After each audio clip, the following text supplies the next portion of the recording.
Hashem na'aseh v'natzliach. Yeh ratzon that this shiur will be לרפואה שלמה of כל חולי ופצועי ישראל, all the sick people and injured people of Israel, especially to Rabbi Mordechai ben Shamsi, and of course לעילוי נשמות כל מתי ישראל, and to the success of all of us, בעזרת השם נעשה ונצליח. In less than 3 weeks we are going to have a holiday. Long time we didn't celebrate a holiday because in Chodesh Cheshvan we have no holiday. This is why it's called Mar Cheshvan, Bitter Cheshvan. But Be'ezrat Hashem, Hanukkah. So, what is Hanukkah? Before I mention Purim, which one is first, Purim or Hanukkah in history? Exactly. Purim is before Hanukkah, because Purim is after or during the Galut, the first Galut that we went to Iraq, and on the middle way we went to Iran, Paras, and then towards the end of our Galut, the story of Esther HaMalka, Hashverosh, Haman, etc., etc. Baruch Hashem, we came back to Israel. Koresh built for us, give us the opportunity to build the second Bet HaMikdash, and throughout that time, the story of Hanukkah began. Our Chachamim established Hanukkah for 2 major miracles that's happened to us. One of it is the Pach Shemen, the can of oil that somehow the Greeks just didn't see it, so they didn't touch it. And of course, the major miracle is that the Hashmonaim, a few Charedim, a few religious people, won an empire. Just for us to be in the right dimension, what it means, a few. A few, it's basically 13 people against millions of soldiers. Possible? Of course it's possible. Am Israel came from Iran to Eretz Israel, and they start establishing themselves back in Eretz Israel. When they went to exile, they knew we're going for 70 years. That's it. Many reasons why 70 years, but they knew that they're going for 70 years. As a matter of fact, also the Goyim knew. And we'll talk about it, Be'ezrat Hashem, in Purim. Am Yisrael came and they built this beautiful, beautiful temple, Bet HaMikdash, the second one. And life goes on. Back in Europe, the Persian Empire is fading out, and there is a new country that's rising, Greece. Their motto was, their lifestyle was, that we have to have education and we love art. Kids, before Bar Mitzvah, they were trained to fight. Babies that were born weak, Shalom Al Israel, they sent them to Gan Eden. They were defeated earlier by the Persian, and for them, they wanted to take revenge on Persia, and therefore they trained to be soldiers, vicious soldiers, to bring the honor back to Greece. They knew that in order to be successful, to be a winner, you have to have education. And therefore, they were putting a lot of emphasis on learning. A lot of emphasis on learning. They developed government. Part of what we have now, it's going back to that time. Poems, theaters, sports, all these things to increase the lifestyles of the people there. When they were ready, they start offering what they know the best to the neighbors. They come with the army, we're coming with peace, if you want. You going to be part of us. You're going, of course, to pay taxes. Part of the taxes is we need soldiers. But in return, we're going to educate you. We're going to build schools, in their language, academy. We're going to have fun, fashion, sports. All these are words that the Greeks invented.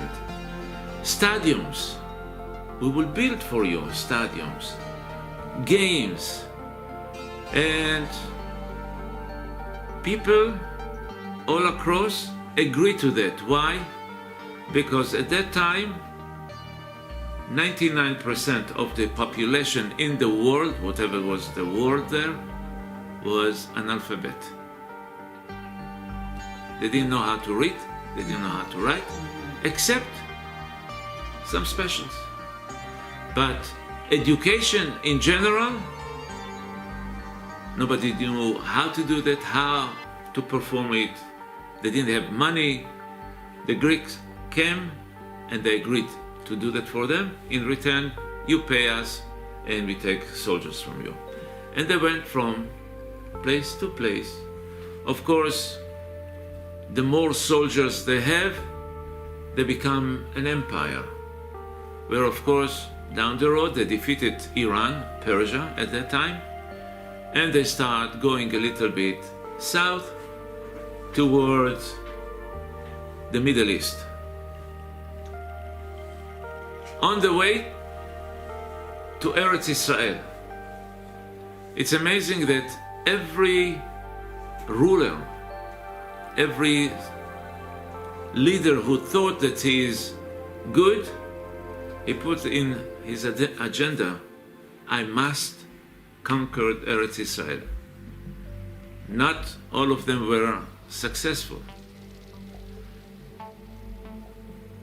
Alexander Mukdon, the leader of the army at that time, wanted to have Yerushalayim, Eretz Israel. Yerushalayim, it's Eretz Israel. I want you to understand that what we have today, Yerushalayim, I don't know if any one of you have been there, at that time used to be Mahalle, a small neighborhood. Jerusalem of today was kind of a tiny neighborhood of Jerusalem there. Therefore, Jerusalem represents Eretz Israel. As they approaching the place, coming from the north, Lebanon and down, we always, in our history, we had people who hated the religious people.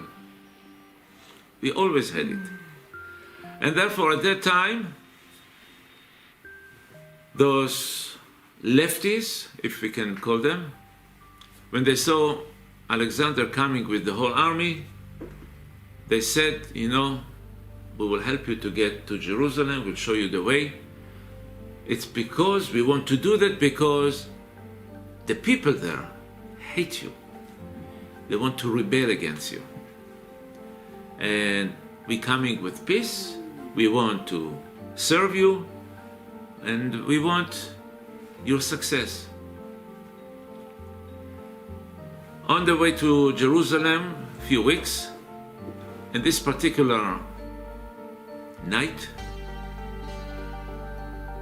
if Spielberg was there, probably he would do a nice movie of that meeting between Alexander Mukdon and the Kohen Gadol at that time. Just by dawn, the soldiers of Alex coming with torches, and you see lines of torches. From the Beit HaMikdash, Shimon HaTzadik, the Kohen Gadol at that time, coming with quite a few Kohanim, many Kohanim, they're coming to each other. Tortures by them, and as they're coming closer and closer, and the sky, of course, become a little bit more open because it was dawn, now it's becoming to be early morning, and just from a close distance, all of a sudden, Alexander gets down from his horse and start walking towards the Kohen Gadol, to the surprise of all his advisors, all his right hands, and so on and so on. When you see the Kohen Gadol kind of bow down to him, which is unheard of,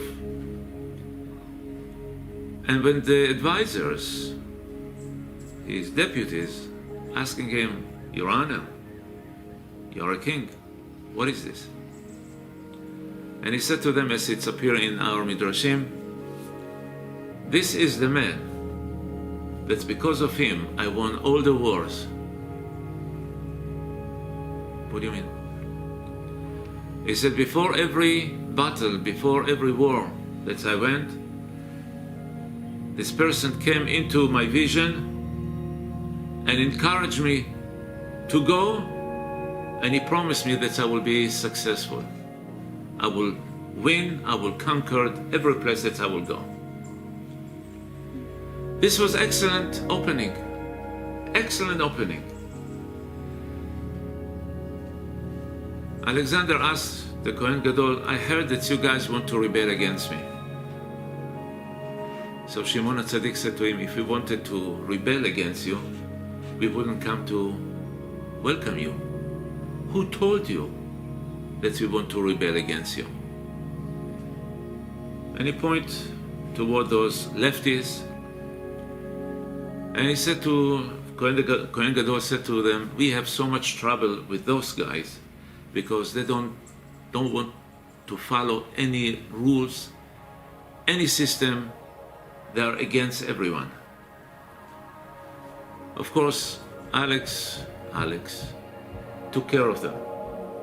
The Gemara brings really terrible story how he did it, but at this point, a nice relationship started to form between Israel of that time and the empire of Greece.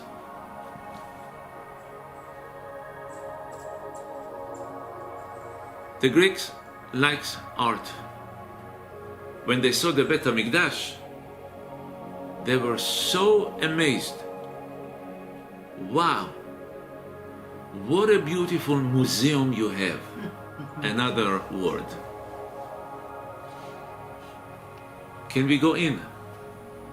Can we go in? How are we going to let him go in? It's a problem. They said to him, this is not a museum, it's a very boring place. This is the place of our God. Oh, let's have an appointment with your God and let me give him some offering. Sorry. Our God is invisible. What do you mean invisible? How do you know that He exists? If you cannot see Him, He's not there. No. Our God is in heaven. Heaven where? In Shammai. Well, okay. I guess this is the major God. What about the other gods? Because by them, they have Zeus, the chief of gods, and they have, all the others. God of love, God of hate, God of anger, God of beauty, God of Jahannam, whatever God that they have many gods. And of course, everyone is represented with a nice statue. And throughout their stories, they're basically humanizing their God to be like us. A little bit doesn't make sense. Their God can be angry. Their God can be envy. And things that we have, characters that we have, they just put it on their God, which makes, of course, no sense, because God's supposed to be superior.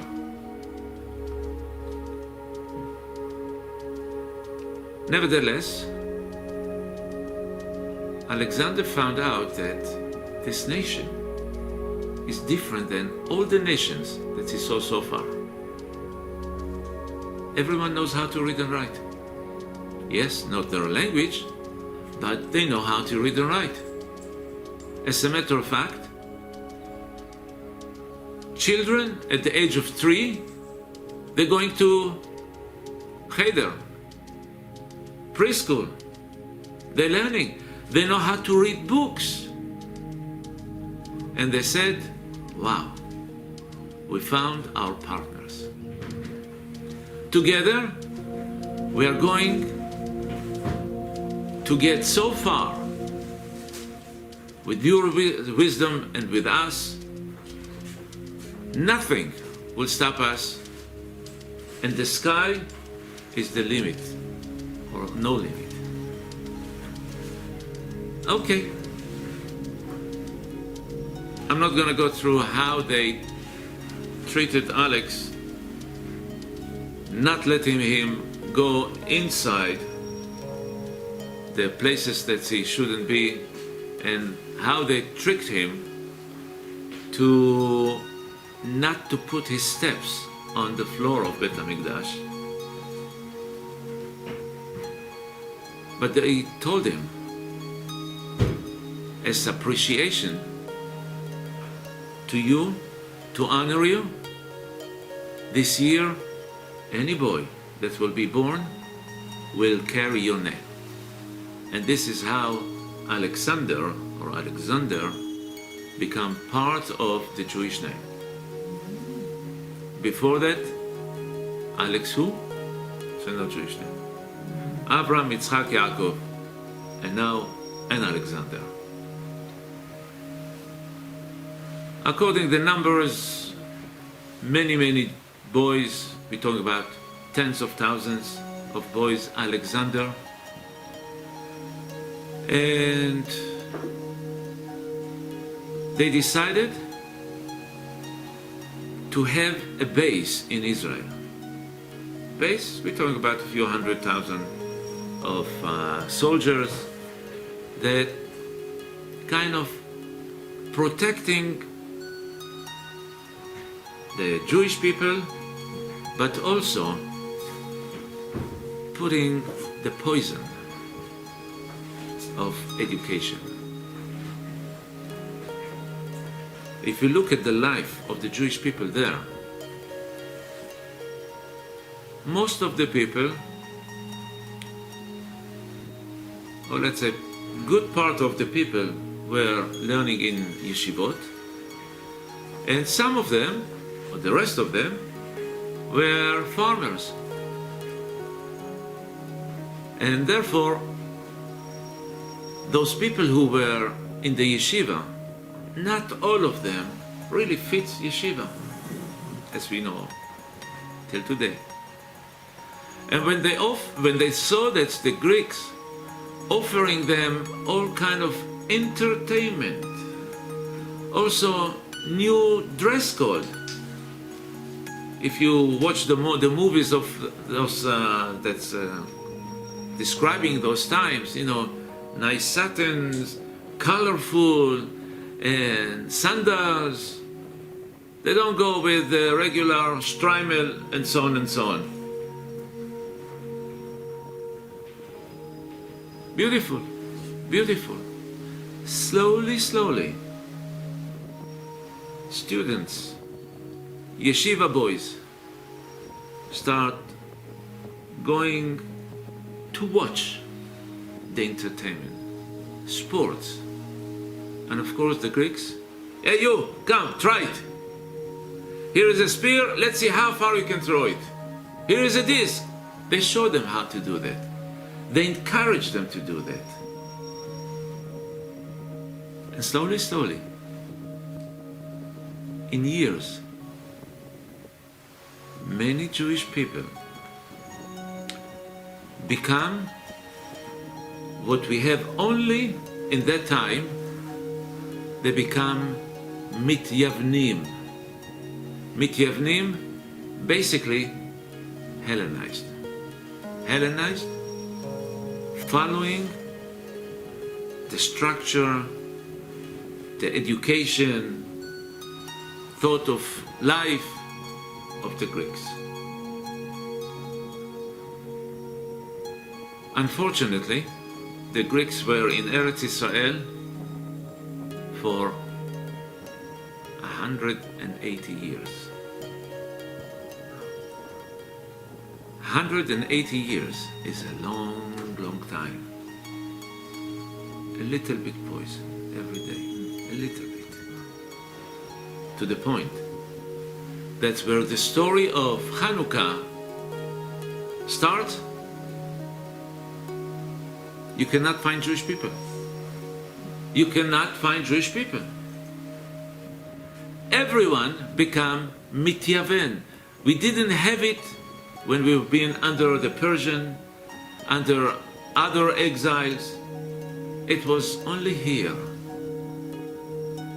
Because in other times, they tried to force their education, their culture on us.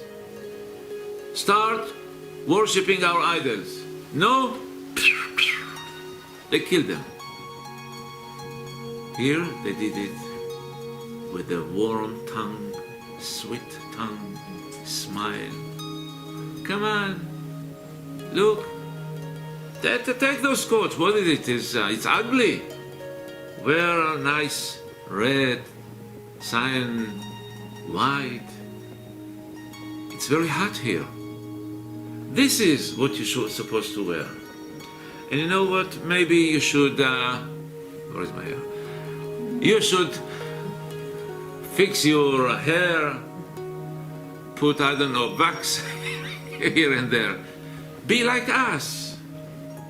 And they liked it. They liked it because the Torah, 613 mitzvot, it's too much. Even though in day by day, we have only 6 mitzvot that we have to follow. But this is off the derech now. I don't have to give account to no one. The children started coming home, wow, Abba, Ima. And slowly, slowly, the parents who weren't so either educated or strong in their belief, let's see, let's try, families become Hellenized.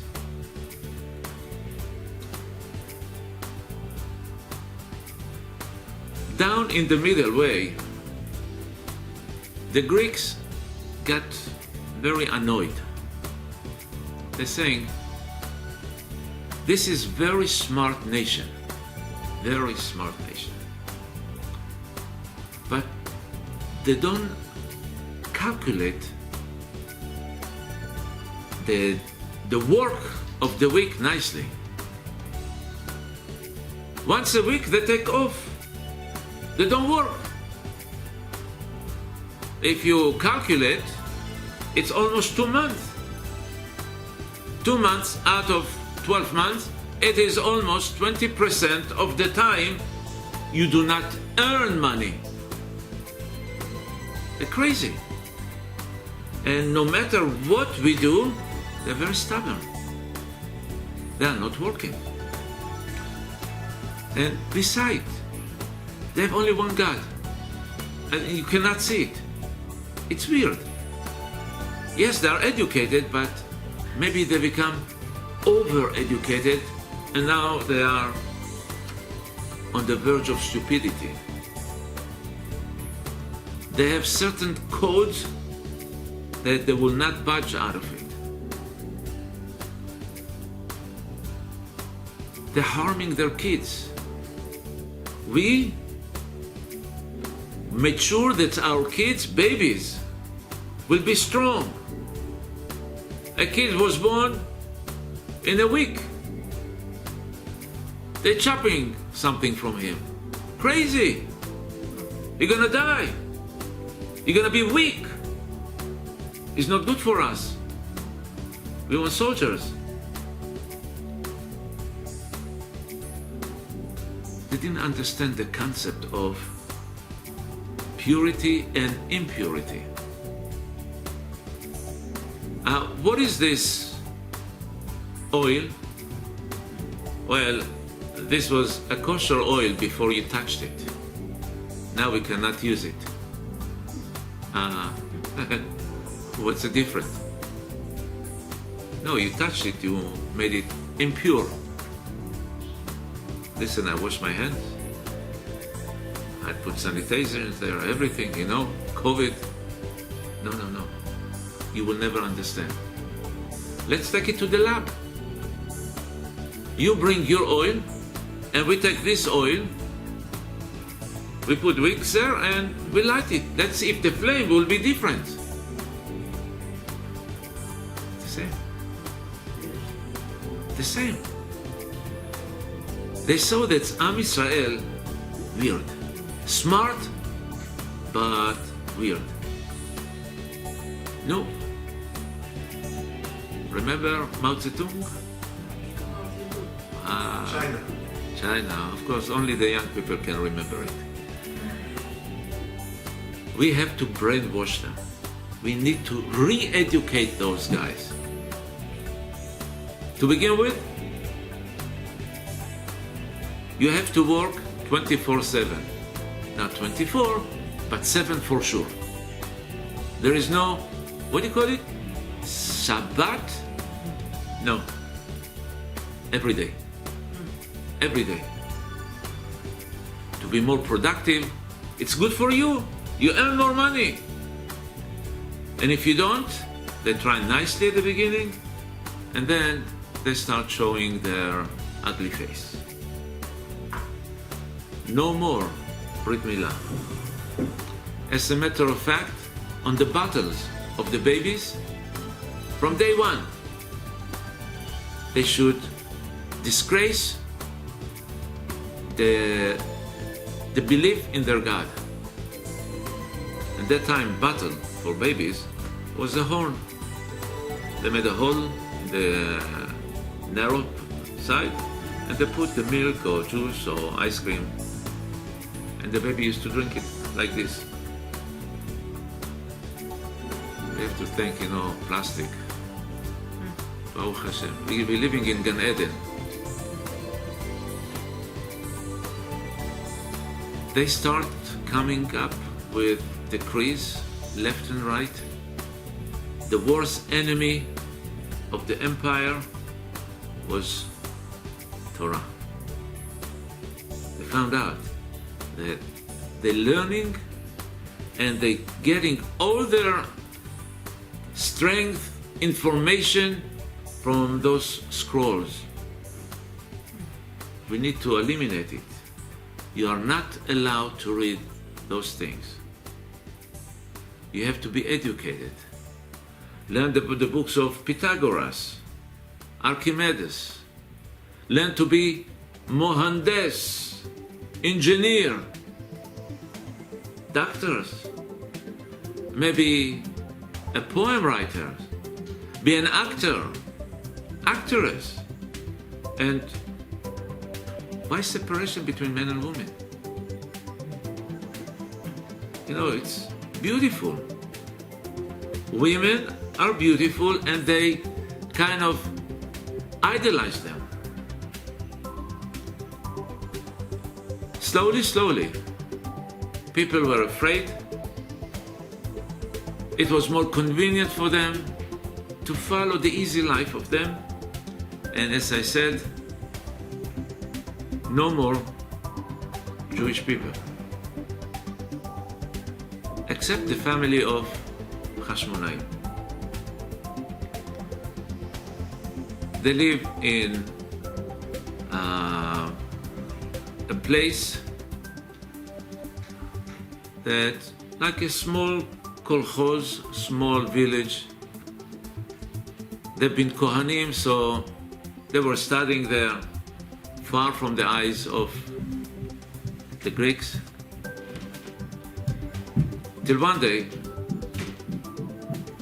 a young general came and he built an altar and he asked the elder person, here we have a pig, bring it korban. No. This old man, 5 kids,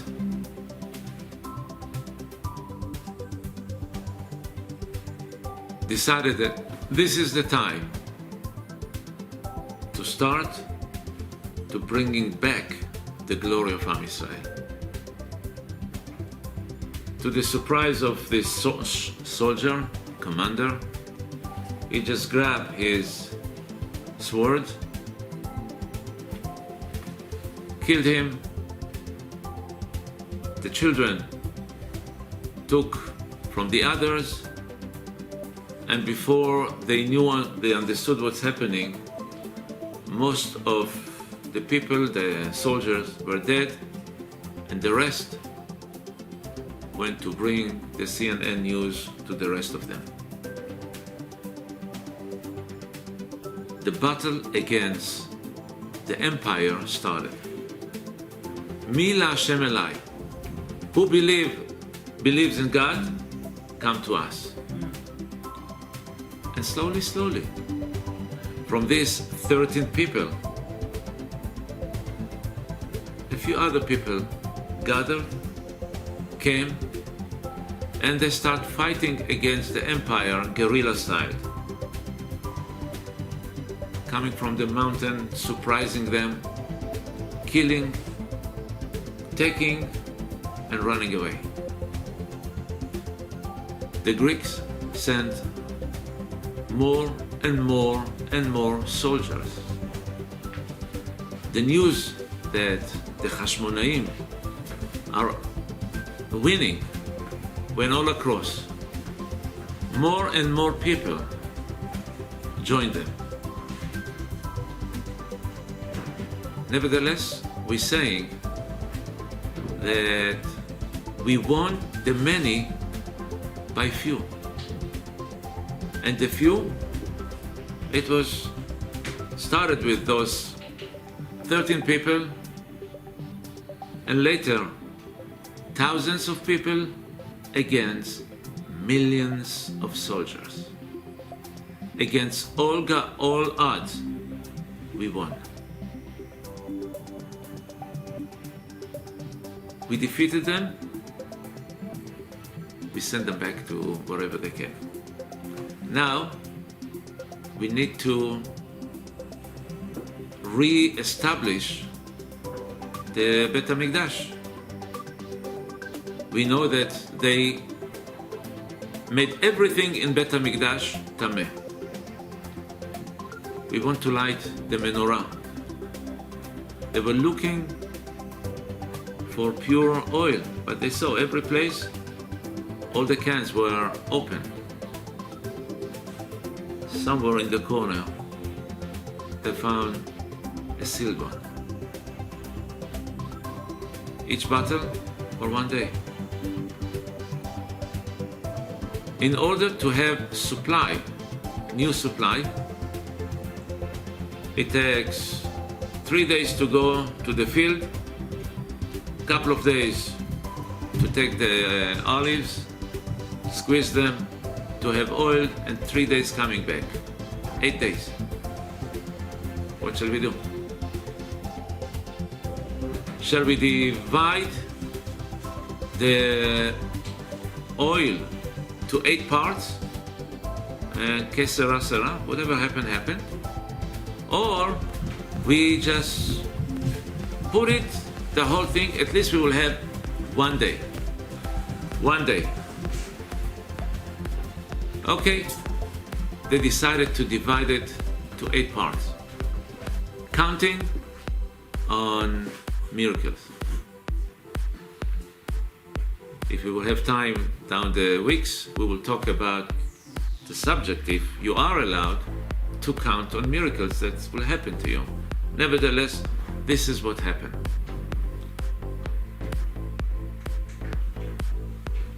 They decided to ask the people to commemorate this day. First year passed by, the miracle, the day that they opened the light, they lit the light in the Bet HaMikdash, was 25th of Kislev. And therefore, they decided to call this holiday Hanukkah. Hanu, it means they stopped, they parked on the Kafhei, 25th. Hanukkah, in the name itself, you know the date that this happened. The next 25th of Kislev, people, Am Yisrael, they asked, we need to commemorate the winning that we had last year. How are we going to do that?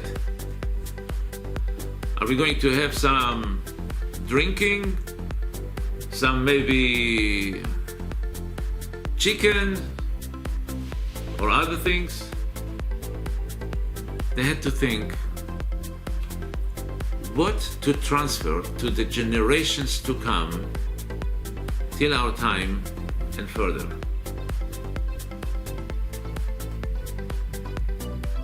And the message that they transfer is beautiful. We will always have, as we see it now, temptation to follow the wrong path. Look, people came to America from either Russia, Iran, Israel, other places. If you look at the children of the original one,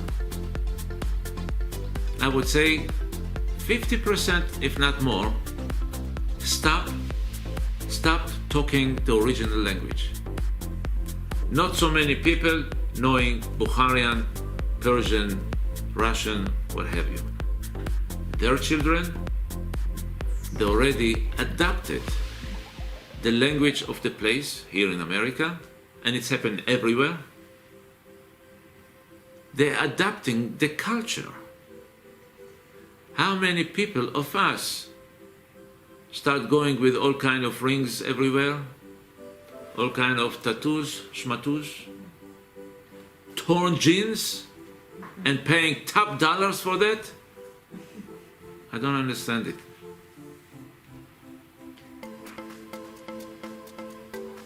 Slowly, we're losing people that they don't go to yeshiva. The rabbis are dused. They're taking so much money. Public school is for free.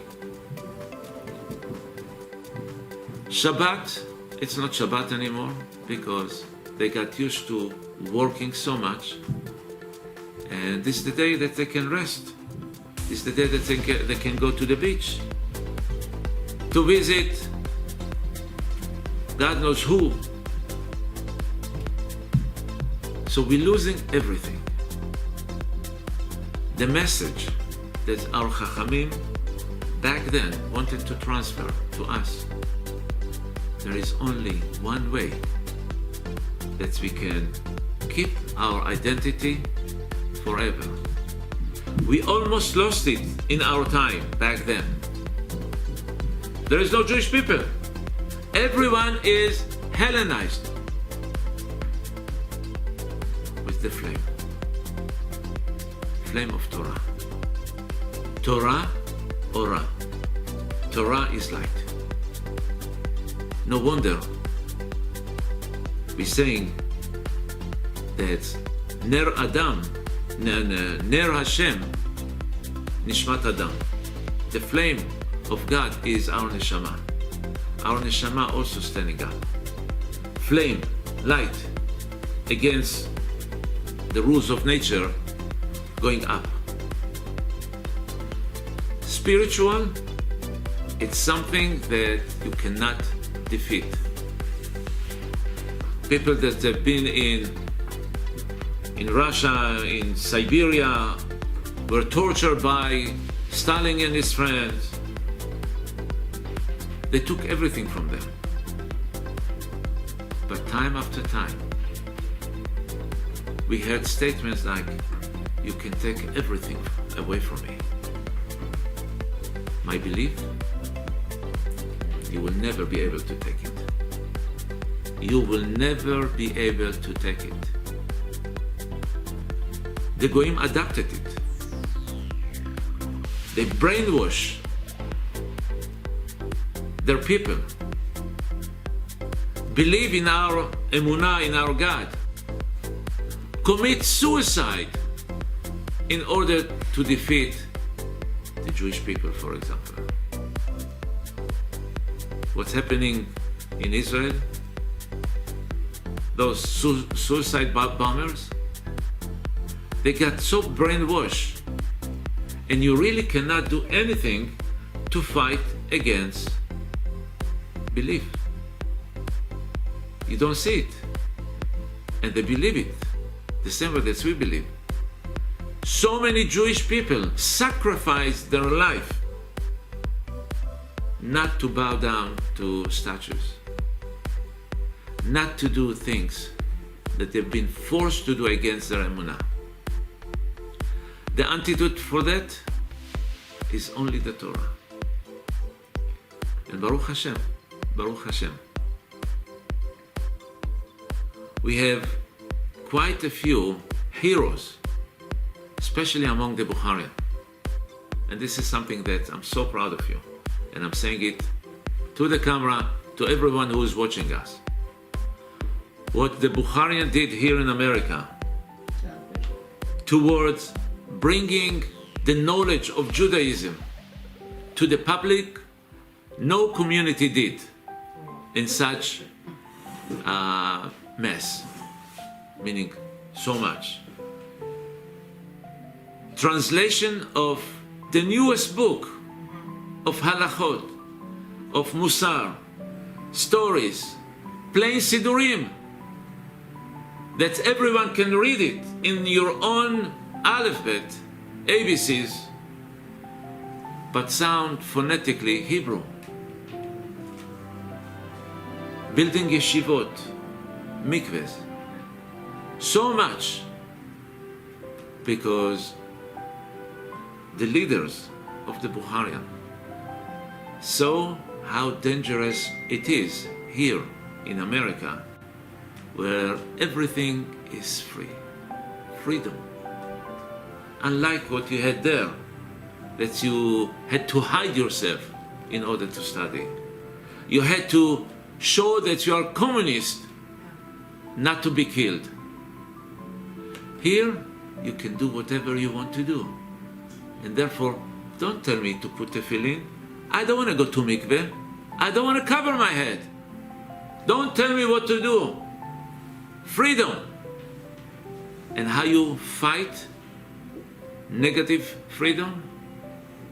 is by bringing back all the fence that we had it, that our Chachamim put for us in order to keep the rules of the Torah, the rules of humanity, the rules of Derech Eretz, honesty, back to the world of us.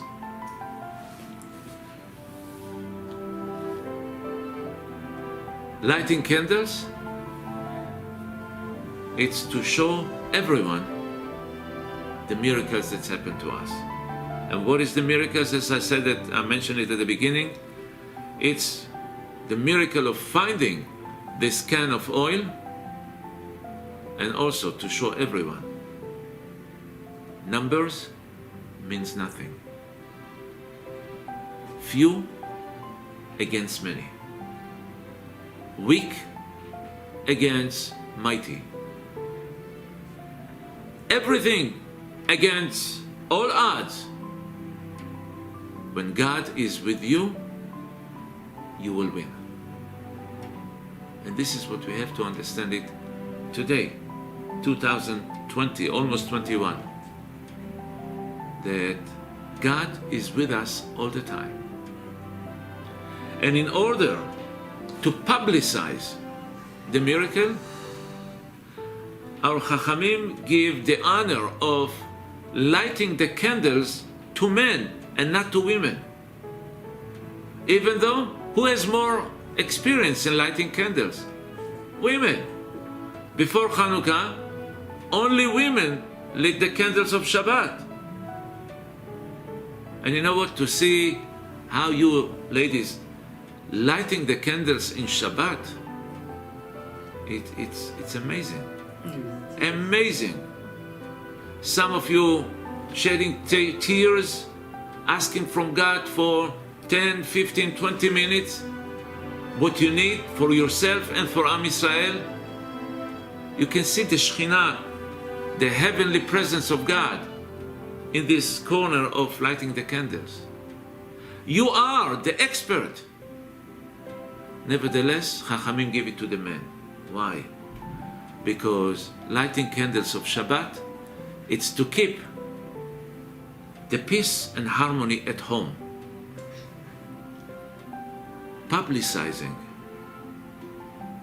effective publicizing cannot be in small room. It should be outside. Who is the minister or the foreign minister? Is the man. The man went to shopping. The man brought the news from outside home. The man been out. They have more experience of how to publicize the miracles that we had. Nevertheless, in a house that there is no man, or the man cannot light the candles, women are obligated to light the candles. Why? Because they've been part of the miracle. Specifically, even though, according to some opinion, the timing is not there, but nevertheless 180 years could be any time, it was a custom that any arus, any kala, kilim that want to get married, the first night goes to their head, till someone, a woman, a girl, decided to put end to that. Yehudit. So this, where your part is there also, but not only because of what she did, because keeping the Torah, mikveh, etc., etc., you've been there. So if the father, the husband cannot come home by the time that the stars are coming out, you don't have to wait for him. Janam, you light the candles today. Whenever I come, it's like I did it. I have kavanah on you, you have kavanah on me. So a woman can light the candle and don't give to Yosele or Moishele in Kita Aleph before Bar Mitzvah to light the candles because he knows how to read Hebrew. You can light it and your son can tell you what to say and you just repeat.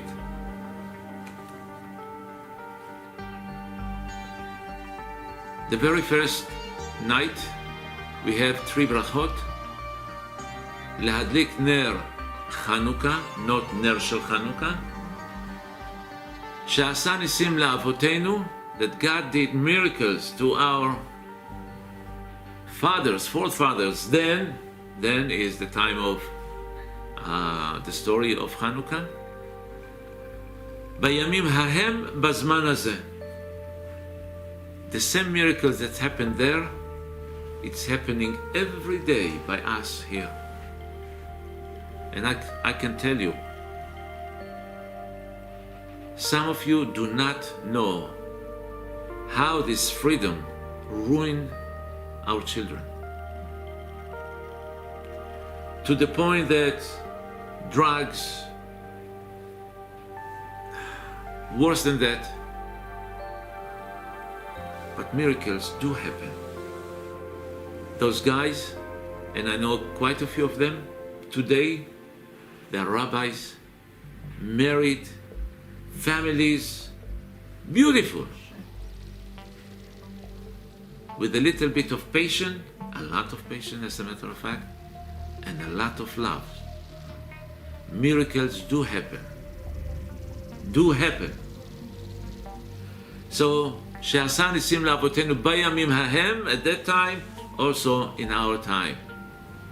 And of course, שהחיינו וקיימנו והגיענו לזמן הזה.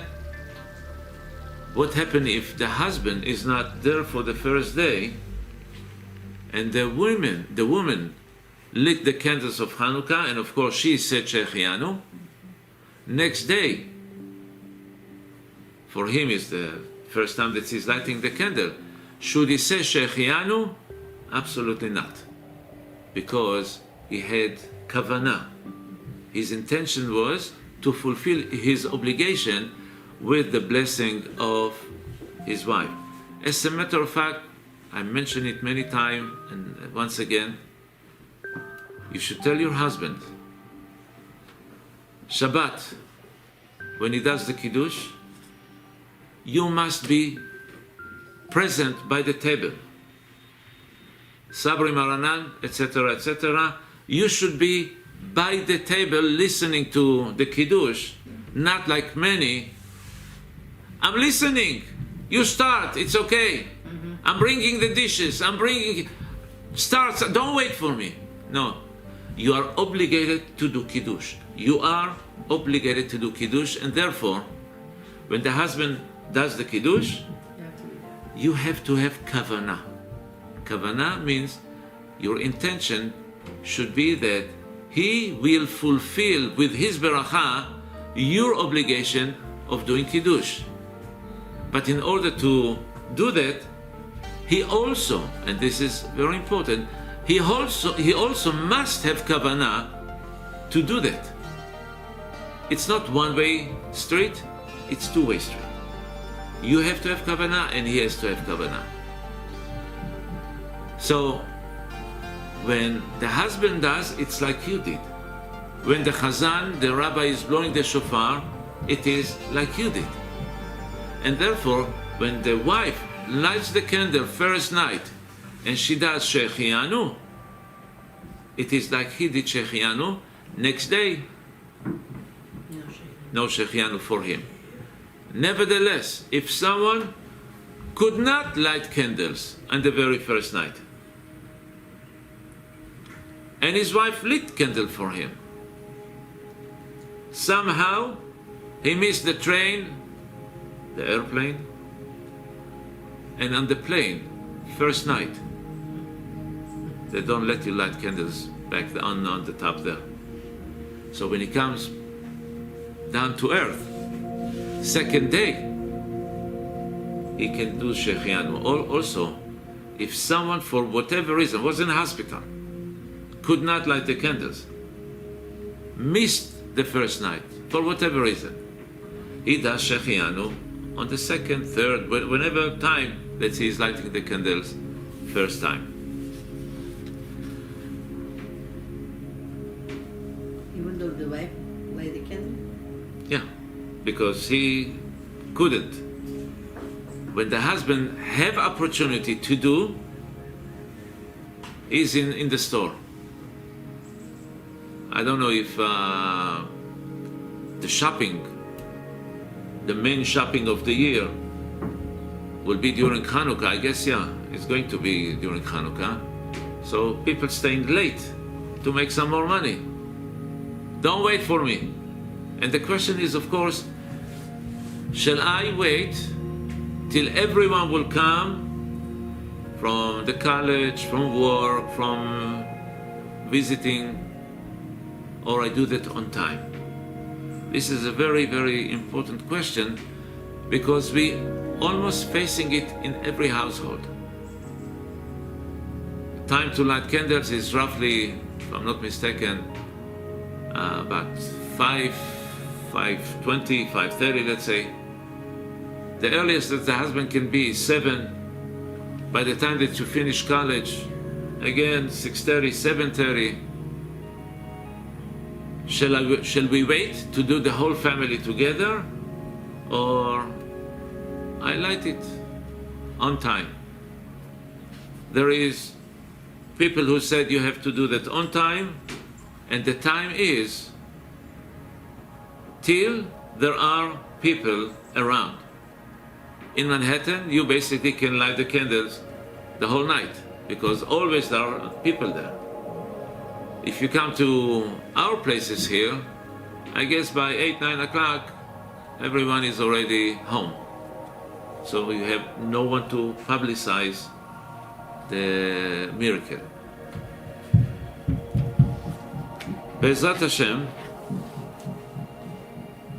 we will go through the details of the halachot in the upcoming weeks, and Yehi Ratzon that the same miracle that's happened to Am Yisrael then will happen again, but for the real miracle of having Mashiach with us. Amen. Now, soon, Amen v'Amen.